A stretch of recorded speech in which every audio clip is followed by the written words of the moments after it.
Hello, and how are you? The weather is scorching here, but thankfully the sun is sleeping, waiting to be awakened tomorrow. Anyway, they predict there's going to be a thunderstorm, so that will cleanse the atmosphere.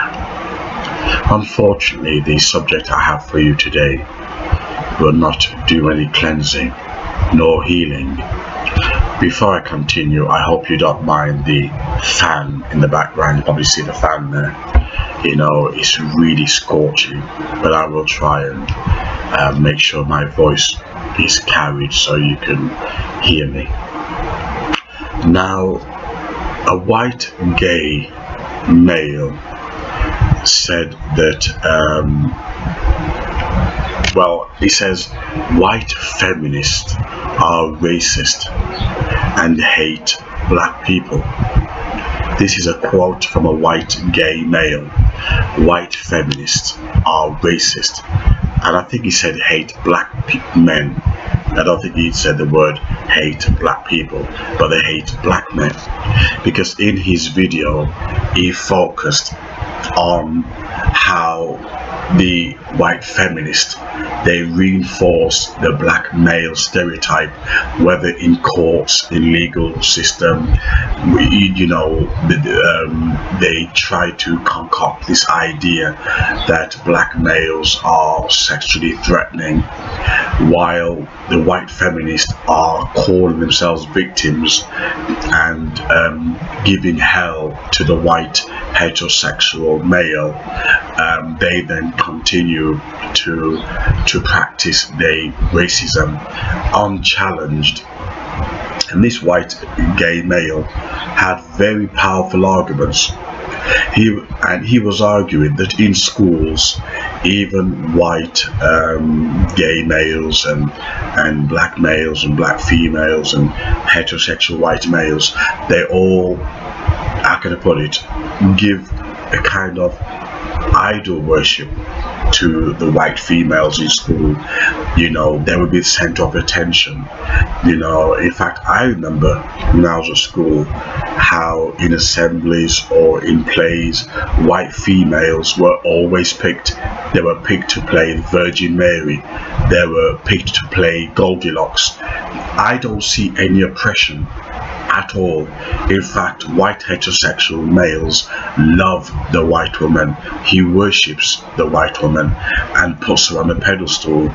So I don't understand where all this hate for white males are coming from. There's no logic to it. There's no historical basis to it other than they couldn't vote. If white feminists really hated the white males, marriage would not be a big business. You know, dating sites would not be in favor of white males. White women who are feminists and claiming that they are victims to a white male patriarchy, according to dating sites and especially Facebook, they show that 97% of white females prefer to date their own race, meaning there's no oppression there, whereas black people prefer to date white people. You know, so this idea that black people are not integrating, black people are integrating because we have black self-hate. You know, which is my next video, why I hate, you know, what I hate about black people. This is my next video I'm going to make. Black people have self-hate, so they want to marry into white people, whereas white feminists want to still continue to marry white males, which is a total contradiction. If they are oppressed, then what are they doing marrying white males? It's a total contradiction. However, if you look at in Europe, you know, alone, white women are in power. Do you know they've done nothing for black causes? They've used the black cause just like the LGBT.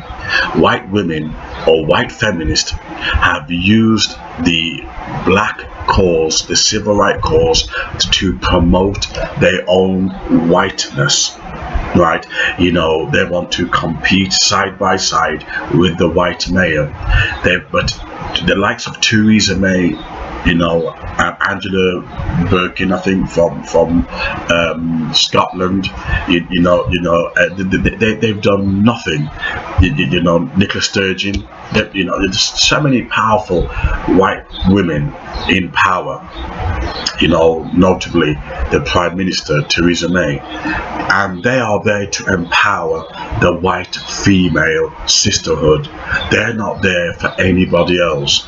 What's interesting as well, if white feminists claim that they are disfranchised and are oppressed, nobody is more oppressed than the black people, because white feminist knows her skin color and her gender will always give her preferential treatment. If a black guy is dating a white woman and they have an argument, immediately, and people are not going to admit that, people hate the truth, immediately they know the police will arrest the black male or listen to the white female. The black male have to tiptoe around the white female because he's afraid of being accused of rape. So this idea that the white feminists are hated by the white male system is a load of lies. Secondly, if the proof that they are not oppressed is that when you are oppressed, genuinely oppressed, you look out for your fellow neighbor. You look out for your fellow neighbor and think, who else can I help? Who else can I help? Not one white feminist have ever looked at the black cause. In the book Shifting Identities and Shifting Racism, what the white feminist lesbians did, they went to Africa to look at the matriarchal system, to ignoring all the poverty, ignoring the AIDS, and then they came back to England to doctor and socially engineer this feminist ideology. They totally ignore the poverty in Africa, they totally ignore the abuse of the black females in Africa, and they focus purely on empowering the white female consciousness, showing yet again selfishness, showing that they are self-centered and have no interest to bring together everybody on the same level of platform as themselves. It's all about competition, and they don't want competition. If black women were to be treated equally as the white feminist, there'd be competition.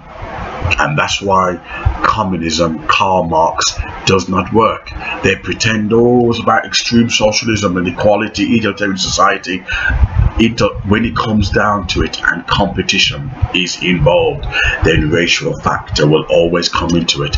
It doesn't affect the LGBT and it doesn't affect white feminists. Why? Because when it comes down to it, it's all a white family. There's having a bit of lovers tiff, a bit of tribal conflict, but still it's a white family. And black people are not invited. Hence why the white feminists, when they're in power, they do nothing whatsoever for black people. Nothing. They've successfully and politically, they have benefited from using the civil rights movement. They've used it cleverly, just like the LGBT. And the white feminists and the LGBT are very powerful force today, very powerful, and black people are still in Africa. Black people are still killing each other. Black people are still refusing to support black business. Black people are still savages. Black people are still rapists. Black people are still, culturally, politically lazy. While the white feminists are united and organized, and the LGBT whites are united and organized. Black people are committing genocide on black people. Black people are killing black people. And the white feminists have nothing to say about it.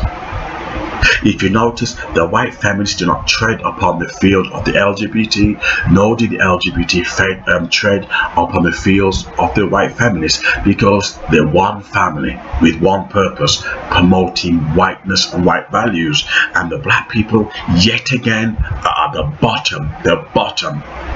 Everybody used that card, and yet, unfortunately, we're at the bottom. In a tribunal case in UK, I'm speaking about. I don't know about America, but in UK, white feminists are more likely to, or white women are more likely to win tribunal cases, court cases, followed by LGBT, followed by disabled, and guess what? Religion comes forth, are likely to win tribunal cases, and black people come last. How is it that the feminists know this, the LGBT know this, and they have nothing to say that yet again in history black people come last on this list? This doesn't add up.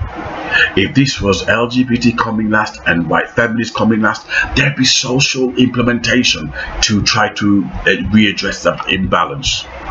But because it's black people that are at the bottom of this social ladder, that's okay. Why? Because we black savages have no integrity. We're killing each other. We're not promoting each other's business. So we deserve it. We deserve it. The white feminists, they're like good strong sisterhood. The LGBT, they together. But the black people, we deserve it. We deserve every pain of it. We deserve to have our ass kicked. The white feminists know they are safe. They are safe to use the black cause, because they know at the end of the day, we black people are busy cannibalizing each other, busy eating each other. So this white gay male who said that his heart was in the right place, but I'm afraid he is he said that you can force a horse to the water, but you can't force it to drink it. There have been many well-do-gooders who try to change black consciousness, try to change and educate black people, and black people don't care. Black people don't care, so they deserve to die in poverty.